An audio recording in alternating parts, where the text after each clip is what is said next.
বন্ধু আমারে কিভাবে শাস্তি দিচ্ছে। কালকে রাতে ওরে গাড়ির চাবি দিয়েছিলাম, বলছে যে ওর থেকে সকাল 6টা বাজে নেওয়ার জন্য, কিন্তু এখন ওরে কল দিয়ে পাই না। আসসালামু আলাইকুম গাইস, গুড মর্নিং। কি অবস্থা, কি খবর সবার? তো কালকে রাতে আমার বন্ধু আমার থেকে বাইকের চাবিটা নিছিল ওর ভাইয়ারা আনার জন্য, আমিও দিয়েছিলাম। ওরে বলছি যে আমার চাবিটা দিয়ে দেওয়ার জন্য, কিন্তু ও বলছে যে ও আমার সকালে দিবে। এটারও একটা কারণ আছে, আমি কালকে রাতে তাড়াতাড়ি ঘুমাই যাইতে চাইছিলাম, আর ওর ভাইয়ারা আনতে যাইতে হবে প্রায় 12টা 12:30টার দিকে, যার কারণে সকালে নেওয়ার কথা বলছিল। এমনিতে সচরাচর 6টা 7টা পর্যন্ত জেগেই থাকে, আমি জানি। এই বর্ষা করে আমি ওরে চাবি দিয়ে দিছিলাম। ঘুম থেকে উঠে দেখেও আমার মেসেজ দিছে 5টা কি 5:30টার দিকে, কিন্তু আমি উঠছিলাম সকাল 6টার দিকে। ওরে মেসেজ দিছি 6:30টার দিকে, মেসেজ দিয়ে দেখি ও অনলাইন নাই। ওরে ডাইরেক্ট কল দিচ্ছি, কলে পাই না। হোয়াটসঅ্যাপে কল দিচ্ছি, কলে পাই না। আমি পরে ওর গেটের ওইখানে গিয়ে কিছুক্ষণ দাঁড়াইছিলাম, অনেকক্ষণ ডাকলাম, দেখি কোনো সারা শব্দ নাই। আর আমি সাদা শার্ট পরে ওরে ডাকতে গেছিলাম, যার কারণে দেওয়াল পার হয়েও উঠতে পারতেছিলাম না। পরে আবার ঘরে আসছি, ঘরে এসে জ্যাকেট ট্যাকেট পরে গেলাম, তারপর দেওয়ালটা পার হয়ে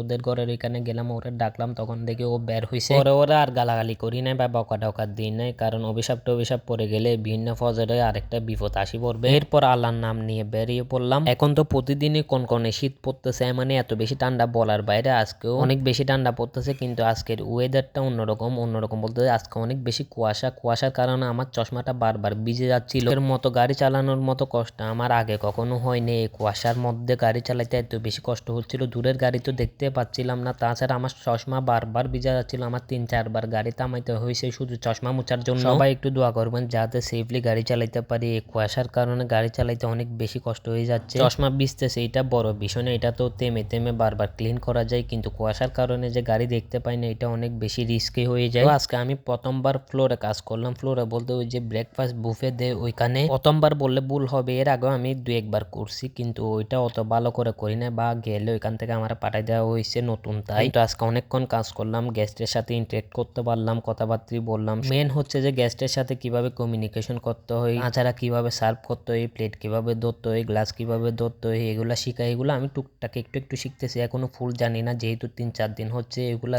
আমি খেয়াল করতেছি অন্যরা কিভাবে করতেছে। আজকে অনেক মজাই হয়েছে, ভালোই লাগছে এভাবে কাজ করতে। তার মাঝে একটা ফানি বিষয় শেয়ার করি। বিষয়টা হচ্ছে আমি ক্লিন শেপ করে অনেক বড় বিপদে পড়ে গেছি। ওই দিন বুফেতে গেলাম, ওই দিনও দেখলাম, আজকেও দেখলাম যে 2-1টা গেস্ট বলতেছে তুমি তো অনেক ছোট, মানে আমার ডাইরেক্টলি বলে না, ওরা ওদের বলতেছে, আমি ওইরকম শুনছি ও তো অনেক ছোট। ক্লিন শেপ করলে এই সমস্যায় ভুগতে হয় লাজিম। তো আজকেও 8-9 ঘন্টা ডিউটি করলাম আল্লাহর রহমতে। ডিউটি করার শেষে সবচেয়ে সুখের শান্তির মুহূর্তটা হচ্ছে যখন শার্টটা ইন থেকে খুলে ফেলি, তখন এত যে ভালো লাগে বলার বাইরে। এখন বাড়িতে আসার সময় অনেক বেশি প্যারা খাইতে হচ্ছে। ভদ্রারহাটের পরে রাস্তার কাজ করতেছে, রাস্তা না মনে হয় এখানে পাইপের কাজ করতেছে, ওইখানেও জাম খায়। আবার নজুমিয়াটের এখানে রাস্তার কাজ করতেছে, ওইখানেও জাম খায়, একটু লেটই হয়ে যায়। তারপরে বাইক থাকার কারণে অনেক বেশি সুবিধা। আজকের ভিডিও এতটুকু, ইনশাল্লাহ নেক্সট ভিডিওতে দেখা হবে। আল্লাহ হাফেজ।